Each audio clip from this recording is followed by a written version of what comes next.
Good morning student class 8। बच्चों कल हमने नॉन कॉन्टैक्ट फोर्सेस के बारे में पढ़ा था। फर्स्ट वन था हमारा magnetic force and the second one था अपना इलेक्ट्रोस्टैटिक फोर्स। तो बच्चों अभी थर्ड टाइप है अपना नॉन कॉन्टैक्ट फोर्स का ग्रेविटेशनल फोर्स। ग्रेविटेशनल फोर्स मतलब क्या बच्चों? गुरुत्वाकर्षण का बल। You know that a coin और a pen falls to the ground when it slips off your hand. देखो बच्चों, आपके हाथों से कभी कभी कुछ पैसों का सिक्का गिर जाता है या पेन गिर जाता है बच्चों, तो हाथ से कभी वो फिसल कर गिर जाता है तो बच्चों वो नीचे ही क्यों जाता है, ऐसे ऊपर क्यों नहीं उड़ता बच्चों? तो क्या होता है, जो अपनी ज़मीन होती है बच्चों, ज़मीन में भी अट्रैक्शन का फोर्स होता है, तो उसे हम ग्रेविटेशनल फोर्स कहते हैं। कुछ भी चीज़ अगर ऊपर होए तो वो उसको नीचे की ओर खींचती रहती है बच्चों। तो हमेशा अपने हाथ से अगर कॉइन गिरता है या कोई पेन गिरता है बच्चों, तो वो नीचे ही जाता है, ऊपर नहीं जाता है। Leaves and fruits also falls to the ground. देखो बच्चों, जो पेड़ के पत्ते होते हैं, पेड़ के फल होते हैं बच्चों, वो अपने आप टूटने के बाद वो नीचे ही गिरते हैं बच्चों, क्योंकि जो ज़मीन है वहाँ पे गुरुत्वाकर्षण का जो ग्रेविटेशनल फोर्स है उसका फोर्स रहता है और वो खुद को खुद की ओर अट्रैक्ट करता है। Have you ever wonder why it is so? When the coin is held in your hand it is at rest. देखो बच्चों, जब कॉइन आपके हाथों में होता है तब वो रेस्ट के पोजीशन में होता है, मतलब वो मोशन में नहीं होता है। As soon as it is release it begins to move downwards. अगर गलती से वो आपके हाथों से छूट गया तो वो तुरंत ही नीचे ही आता है, डाउन ही आता है, वो कभी ऊपर नहीं जाता है बच्चों।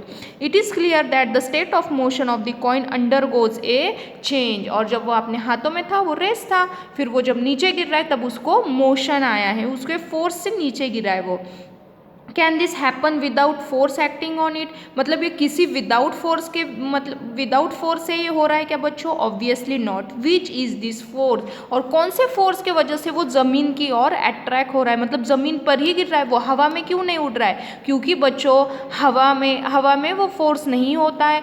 अपनी जो ज़मीन होती है बच्चों, जो हम जिस पर हम चलते हैं, ज़मीन में पूरे जो ज़मीन है अपना सरफेस है, उसमें क्या होता है? ग्रेविटेशनल फोर्स होता है और वो किसी भी ऑब्जेक्ट को अपने ओर खींचता है, अपने ओर अट्रैक्ट करता है। Objects or things fall towards earth because it pulls them. This force is called the force of gravity or just gravity.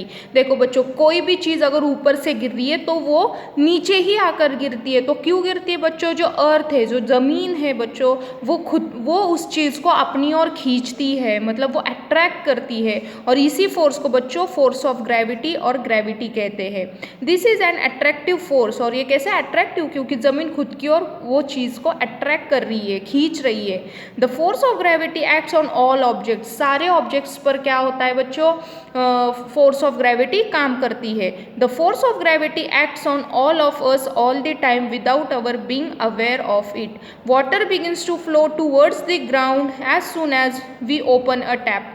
Water is rivers flows downwards due to the force of gravity. देखो बच्चों, हमारे घर में ऐसे नल होते हैं, अगर हमने नल से पानी छोड़ा तो वो नीचे ही आता है, ऊपर नहीं जाता है बच्चों। क्यों? क्योंकि जो नीचे कुछ भी जो सरफेस है बच्चों, वो उसे खुद की ओर खींचता है ग्रेविटेशनल फोर्स की वजह से। समझो बच्चों, यहाँ पे पहाड़ी है, पहाड़ियों में से जो नदी निकलती है बच्चों, वो पानी आपने कभी ऊपर उड़ते हुए देखा है क्या बच्चों? नहीं, पहाड़ियों से वो पानी नीचे ही आता है और ज़मीन में मिक्स हो जाता है। क्यों? क्योंकि बच्चों जो सरफेस है वो ग्रेविटेशनल फोर्स की वजह से वो पानी को खुद की ओर खींचती है। इसकी वजह से जो झरने हैं वो भी नीचे की ओर ही आपको दिखने को मिलेंगे। तो किस फोर्स की वजह से होता है बच्चों ये सारा काम? ग्रेविटेशनल फोर्स के वजह से। Gravity is not a property of earth alone. मतलब ये बस अर्थ की प्रॉपर्टी नहीं है बच्चों, ग्रेविटी, ये और भी ग्रहों पर ये ग्रेविटी होती है। In fact every object in the universe whether small और large exerts a force on every other object. देखो बच्चों, जो ब्रह्मांड में कोई भी ऑब्जेक्ट हो वो फोर्स एक दूसरे के ऊपर एक्सर्ट करते हैं। This force is known as the gravitational force. और वो खुद की ओर खींचने का, खुद की ओर अट्रैक्ट करने का जो काम है बच्चों, वो है ग्रेविटेशनल फोर्स बच्चों। लेकिन जो ब्रह्मांड में सबसे ज़्यादा ग्रेविटी अपनी अर्थ पर है, इसलिए अर्थ पर हम अच्छे से रह सकते बच्चों। देखो बच्चों, हम चलते चलते उड़ते क्यों नहीं है? हमारे पैर अपने आप ज़मीन पर कैसे टिकते हैं? क्योंकि बच्चों ज़मीन जो होती है वो अपने पैरों को खुद की ओर खींचती है बच्चों, ग्रेविटेशनल फोर्स होता है, इसकी वजह से हम ज़मीन पर ही टिके रहते हैं। जो अपनी गाड़ियाँ हैं बच्चों, वो चलते चलते गाड़ियाँ हवा में क्यों नहीं उड़ती है? क्योंकि बच्चों हमारी गाड़ियाँ ज़मीन पर चलती है और अपने अर्थ पर बच्चों ग्रेविटेशनल फोर्स है, तो वो गाड़ियों को भी ग्रेविटेशनल फोर्स खुद की ओर खींच कर रखता है, इसलिए हम रास्ते पर कंटिन्यू चलते रहते हैं। उसके बाद देखना है बच्चों हमें 11.8 प्रेशर। प्रेशर मतलब क्या बच्चों? बल लगाना।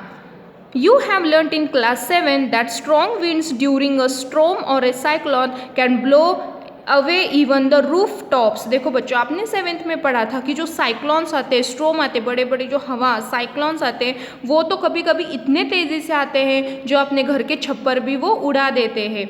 You also learn that winds and cyclones are caused by the difference in air pressure. आपने ये भी पढ़ा है बच्चों, जो साइक्लोन्स और जो विंड्स आते हैं बच्चों, वो हवा में प्रेशर आता है, हवा में बहुत ज़्यादा बल होता है, उसके वजह से ये होते हैं। Is there any relation between pressure and force? देखो बच्चों प्रेशर और फोर्स में कुछ रिलेशन है क्या? Try to push a nail into a wooden plank by its head. देखो बच्चों उन्होंने क्या कहा कि जो कील होती है, कील हम क्या करते हैं, यहाँ पे कील है और यहाँ पे वो जो नुकीली चीज़ होती है, हमेशा क्या करते हैं हम नुकीली चीज़ ये वुडन में डालते हैं और ऊपर से हम उसको प्रेशर लगाते हैं बच्चों। तो वो कह रहे सबसे पहले हेड से लगाओ। Did you succeed? Try now to push the nail by the pointed end. अभी वो क्या कर रहे हैं कि अभी आप हेड की तरफ से ये करो। पहले उन्होंने क्या कहा, हेड की तरफ से उसको अंदर डालो, तो हम अंदर नहीं डाल पा रहे। फिर उन्होंने कहा जो नुकीली साइज है, नुकीली साइज से आप अंदर डालो। Try cutting vegetables with a blunt knife and then with a sharp knife which is easier. देखो बच्चों हमारे पास एक तो धारदार वाली नाइफ होती है, छुरी। उसके बाद बच्चों उन्होंने कहा है कि जो धारदार वाली है उस साइड से एक बार आप सब्जियां कट करके देखो और एक बार जो सॉफ्ट वाली साइज है उससे आप सब्जियां कट करके देखो। तो कौन सा इजी जाएगा बच्चों? ऑब्वियसली ये वाला, जो नुकीली चीज़ है, जो ऐसे शार्प है, उससे अगर सब्जियां कट की तो सब्जियां फटाफट कट हो जाएगी। Do you get the feeling that the area over which the force is applied, for example the pointed end of the nail, plays a role making this test easier. The force acting on a unit area of a surface is called pressure. देखो बच्चों किसी भी area पर, समझो मैं ये कील है, ये कील को मैंने ये समझो अपना एरिया है, ये लकड़ी का एरिया है। लकड़ी की एरिया पर देखो बच्चों मैं कील को क्या लगा रही हूँ, यहाँ पे हैमर से प्रेशर लगा रही हूँ, मैं उसको मार रही हूँ, तो क्या हो रहा है, यहाँ पे प्रेशर बढ़ रहा है, यहाँ पे बल चढ़ रहा है बच्चों।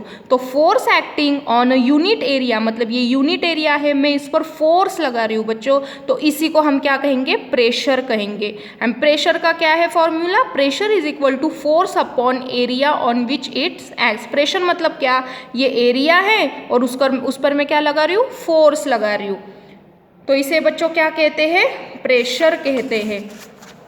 उसके बाद बच्चों pressure exerted by liquids and gases, ये बच्चों हम कल कंटिन्यू करेंगे। Thank you.